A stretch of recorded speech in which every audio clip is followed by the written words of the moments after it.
Norway, France, Italy, China.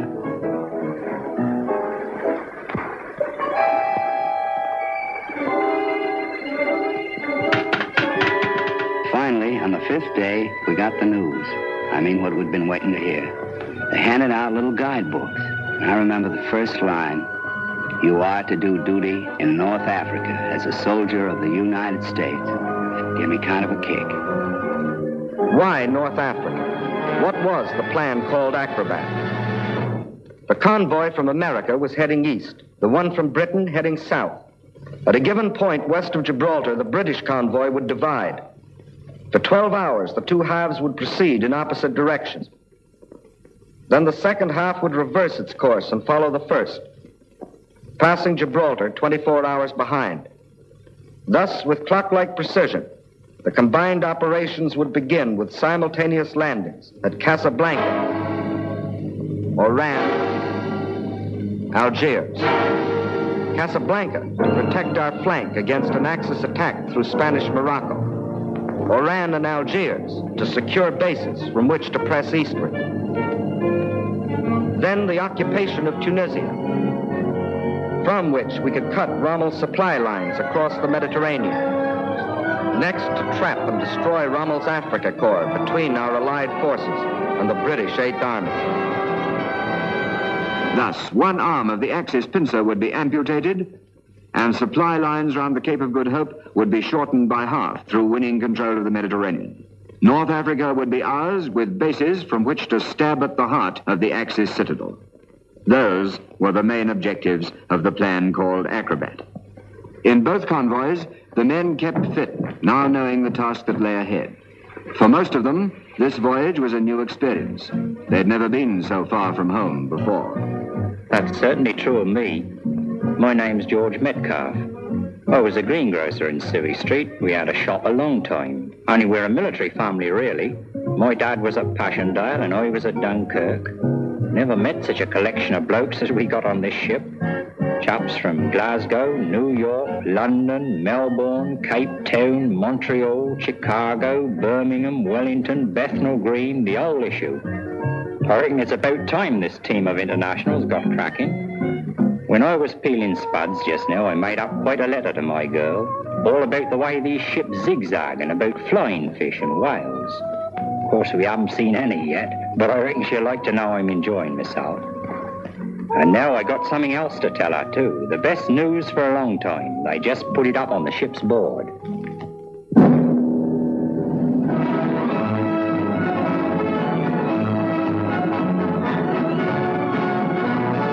But the 8th Army's offensive was only one phase of a larger strategy.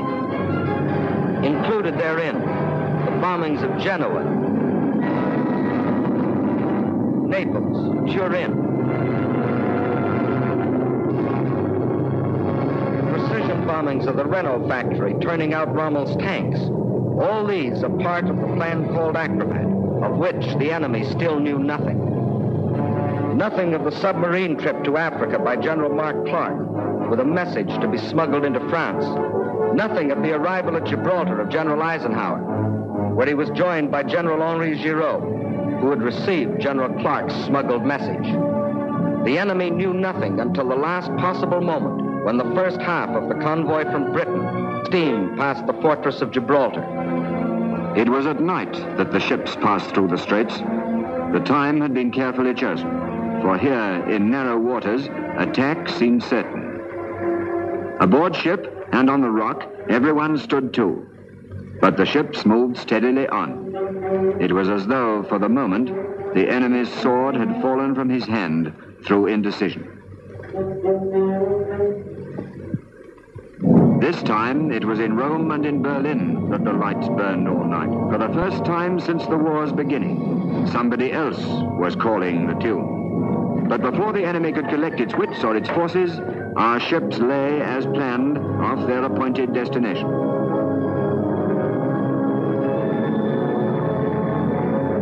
Events planned 4 months earlier moved to a climax. Off Casablanca stood the convoy from America. To the troops aboard spoke their commander, General Patton. Soldiers and sailors, It is not known whether the French African army will contest our landing, but all resistance, by whomever offered, must be destroyed. However, when any of the French soldiers seek to surrender, you will accept it and treat them with the respect due a brave opponent and future ally. Remember, the French are not Nazis or Japs. November the 8th, 1942. Orders of the day. The words "play ball," transmitted by the task force commanders, signifies that all forces are to take vigorous and offensive action against the enemy. A large searchlight shown in a vertical position at night signifies that the enemy has agreed to the terms of the Allies.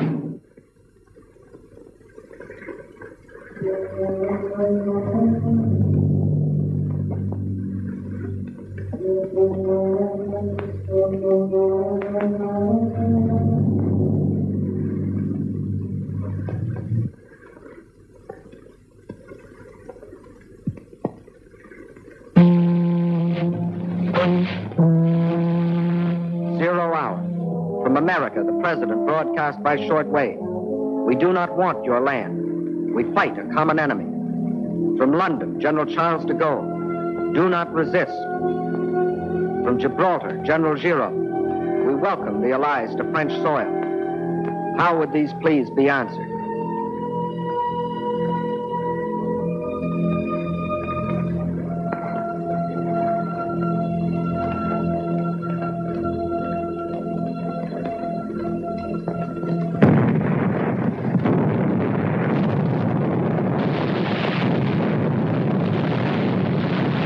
Play ball.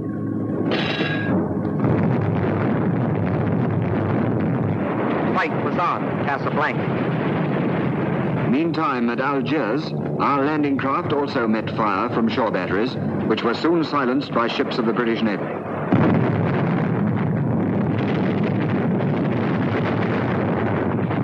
Here, too, the French troops ashore were asked by radio to indicate a friendly attitude by throwing their searchlight beams vertical.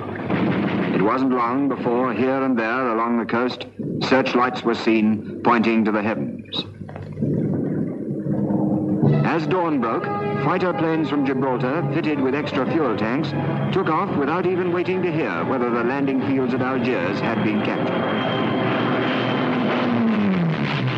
By 7 a.m., resistance at Algiers was finished. British and American troops had landed east and west of the city, penetrated 10 to 15 miles, and held the heights and all vantage points. In Algiers, on that famous November the 8th, was Admiral Jean Dallon, French Vice Chief of State under Marshal Pétain. It was after consultation with him that the French commanding general agreed to surrender the city. Meanwhile, at Oran,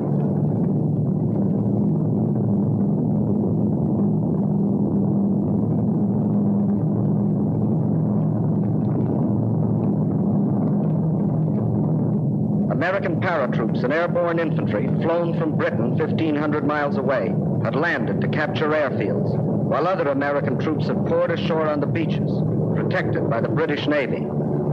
Here, as in Algiers, the fighting lasted for only a few hours, but at Casablanca, the battle still raged.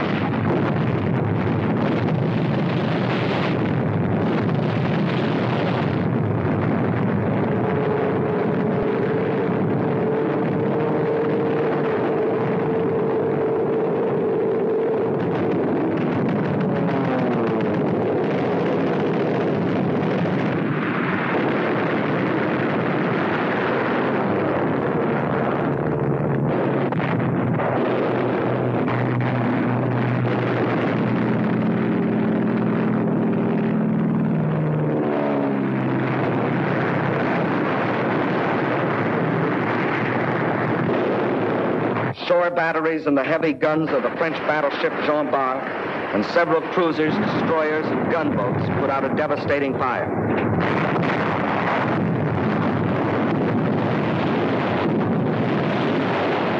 Gunnery from American ships coupled with precision bombing silenced those guns.